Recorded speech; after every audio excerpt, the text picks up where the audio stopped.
Jakarta dan wilayah sekitarnya semakin padat oleh kendaraan pribadi.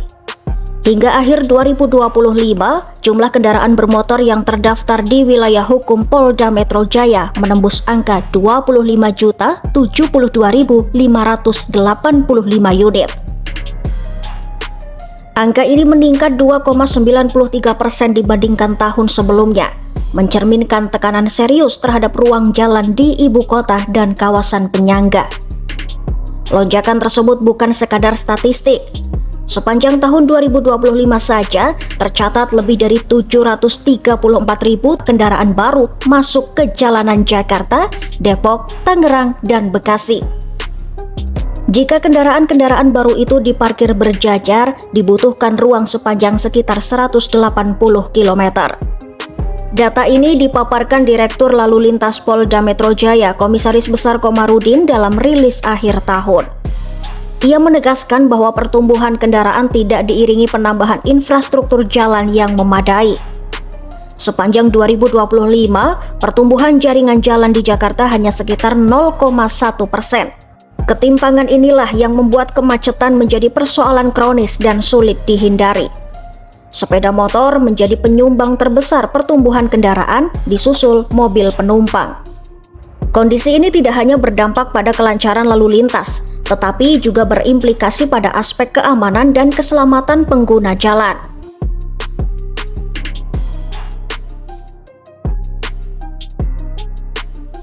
Meski tekanan lalu lintas kian berat, kepolisian mengklaim berhasil mempercepat pengurangan kemacetan di sejumlah titik krusial.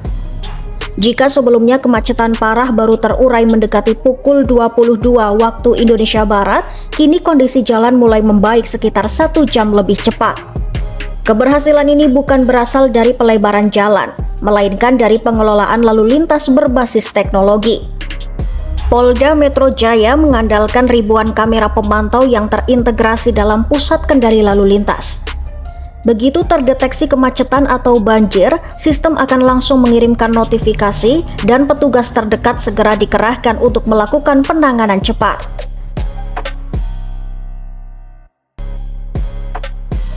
Di balik upaya penguraian kemacetan, angka kecelakaan lalu lintas masih menjadi catatan serius.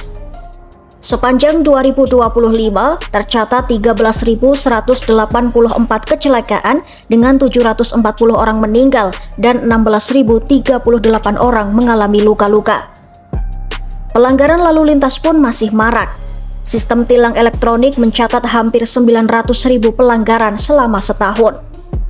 Polisi menegaskan penindakan dilakukan tanpa pandang bulu, termasuk terhadap kendaraan dinas maupun pejabat. Perilaku pengendara dinilai masih menjadi tantangan utama di tengah padatnya arus kendaraan. Selain masalah lalu lintas, Jakarta dan sekitarnya juga mencatat angka kriminalitas yang tinggi. Sepanjang 2025, Polda Metro Jaya menerima 74.013 laporan kejahatan atau sekitar 16,7% dari total nasional. Meski begitu, aparat mengklaim penegakan hukum terus diperkuat.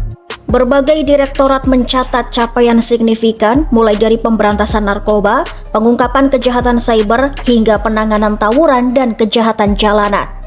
Langkah preventif juga dilakukan melalui pendekatan ke sekolah, tokoh masyarakat, serta pengamanan ribuan kegiatan warga.